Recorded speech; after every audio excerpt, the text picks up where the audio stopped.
Is your phone changing your consciousness? This isn't just about addiction. It's about how your phone might be fundamentally changing the way you experience life. But don't worry. This isn't another lecture about a digital detox or the evils of social media. We're going to look at something much deeper, a shift that might be happening in the very architecture of your mind, a change to the foundation of your experience, your consciousness. Think about the last time you were waiting, anywhere, in line for coffee, at a red light, or just alone with your thoughts for a second. Before you even knew you were doing it, your hand was already reaching for your phone, wasn't it? That little twitch, that almost involuntary habit. It's a symptom. It's a tiny tremor that points to a much bigger seismic shift happening inside your head. A shift that could be chipping away at the very thing that lets you think, feel, create, and be present in your own life. This is about the battle for your attention. And your attention is the bedrock of your consciousness. Section 1. The hijacking of your mind. To get what's happening, we need to talk about a chemical in your brain, dopamine. You've probably heard it called the feel-good chemical, and that's partly right. It's the brain's reward system. It's that little buzz you get when you nail a presentation, eat something amazing, or really connect with someone. Here's the thing. The apps on your phone have learned to speak its language fluently. They are engineered to be dopamine delivery machines. Every notification, every like, every endless scroll is a carefully designed trigger for a tiny burst of this chemical. This creates what neuroscientists call a compulsion loop. You get a ping, which triggers a small dopamine hit, giving you a fleeting sense of pleasure. But it fades fast, leaving you unconsciously wanting the next one. So you check your phone, and check again. The process is uncomfortably similar to how addictive drugs work. And just like with a drug, your brain tries to adapt to this constant, artificial flood of dopamine. It attempts to find balance by reducing the number of dopamine receptors. It's a process called down-regulation. Over time, your brain has fewer and fewer docks for dopamine to land in. The result can feel a lot like what's known as a dopamine deficit state, a condition marked by feelings of low mood, anxiety, and a constant nagging craving. Suddenly, the things that used to bring you natural joy, like a walk outside or a good book, don't produce a strong enough signal to register.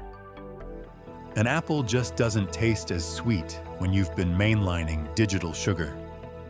Your brain's pleasure center has been hijacked, and your own well-being is paying the price. Section 2. The shrinking of consciousness. This cycle of craving and reward does more than just mess with your mood. It can actually change the way you see the world. And it does this by attacking your most valuable resource, your attention. Let's be clear about what attention really is. It isn't just focus. Attention is the gatekeeper of your consciousness. As the psychologist William James put it, it's the taking possession by the mind. Whatever you pay attention to is your reality. So if your attention span is getting shorter, what's really shrinking is the richness and depth of your conscious experience. Think of your brain as having two main attention modes. The first is directed attention. This is your deep focus, the voluntary, top-down control you use to get lost in a book, learn a new skill, or have a meaningful conversation. It's where creativity and critical thinking live. The second is automatic attention. This is your reactive, bottom-up awareness. It's the survival instinct that makes you look when there's a loud noise or a sudden movement.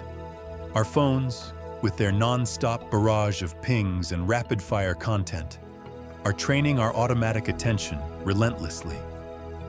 We're conditioning ourselves to live in a state of constant alert, always ready to react to the next buzz. But training this reactive mind comes at a direct cost to our directed attention. We're losing the ability to sustain focus, to think deeply, and to just be. The consequences are measurable. Some studies show that heavy smartphone use can impair our working memory, making it harder to filter out irrelevant information and leading to that feeling of mental fog. It's a state of being constantly distracted from the inside out. Maybe the most startling finding is that the mere presence of your smartphone, even turned off face down on the table, can measurably reduce your available brain power. Why? Because part of your brain is actively working to not pick up the phone. It's like trying to have a serious conversation with a TV blaring in the background. You might be able to do it, but you're not fully there. Section 3. The physical remodeling of your mind. These changes aren't just in your head, psychologically speaking. Neuroscientists are now using imaging technology to see how our phone habits correlate with physical changes in the brain. For instance, some studies have found a link between smartphone addiction and a reduction in gray matter volume in key brain regions. One of these is the prefrontal cortex, the part of your brain that acts as its CEO. It's in charge of decision-making, emotional regulation, and inhibitory control, your ability to say no. As this area is affected, it can become harder to resist compulsions like, checking your phone. Some commentators have even used the informal term brain rot to describe how scans of heavy users show their brains working noticeably harder to do simple tasks. It's not just structure, it's chemistry too. One 2017 study on young people with diagnosed smartphone addiction found elevated levels of a neurotransmitter called GABA in the anterior cingulate cortex. This kind of chemical imbalance is linked to disorders like depression and anxiety. So when people say they feel more anxious the more they use their phone, it might not just be a feeling. It could be a biochemical reality playing out in their neural pathways. We are outsourcing our memory to Google and our social skills to apps. And in the process, we may be remodeling our minds to be less capable of both. Section 4. The solution, a call to consciousness. So, what are we supposed to do? This isn't a problem another app can fix, and a weekend detox probably won't cut it. The solution has to be as deliberate as the problem is sneaky. This isn't about throwing your phone away. It's about taking your consciousness back. It starts with one simple, powerful act: awareness. Just for a second, ask yourself, how many times today did you unlock your phone without a clear purpose? How often have you found yourself scrolling a feed and you don't even remember opening the app? The first step is to just notice this automatic behavior without judging yourself for it.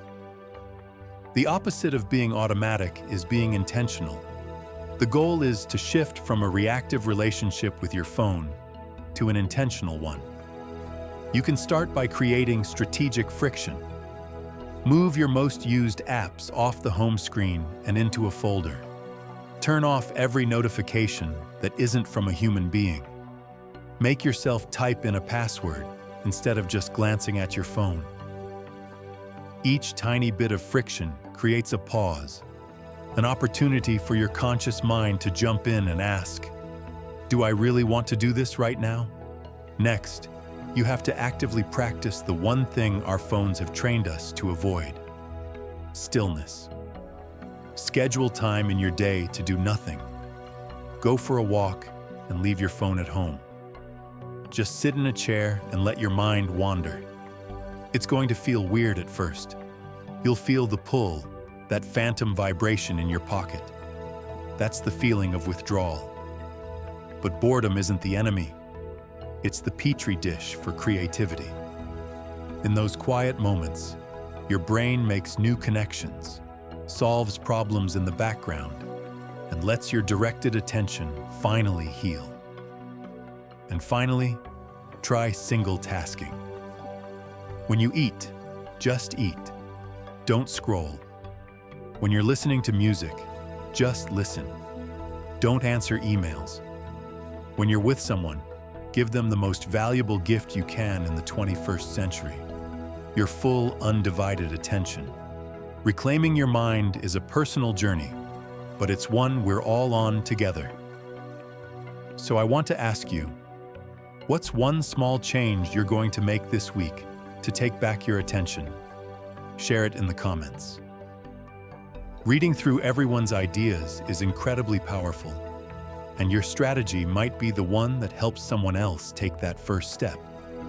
And if this video made you think differently about that device in your pocket, consider subscribing for more explorations into our technology and our inner lives. Conclusion. This was never really about phone addiction. It's about a massive shift in how we experience reality. Our phones aren't just tools. They've become architects of our consciousness. They are capable of influencing our brain chemistry, our cognitive abilities, and our emotional states, all in the service of capturing our attention.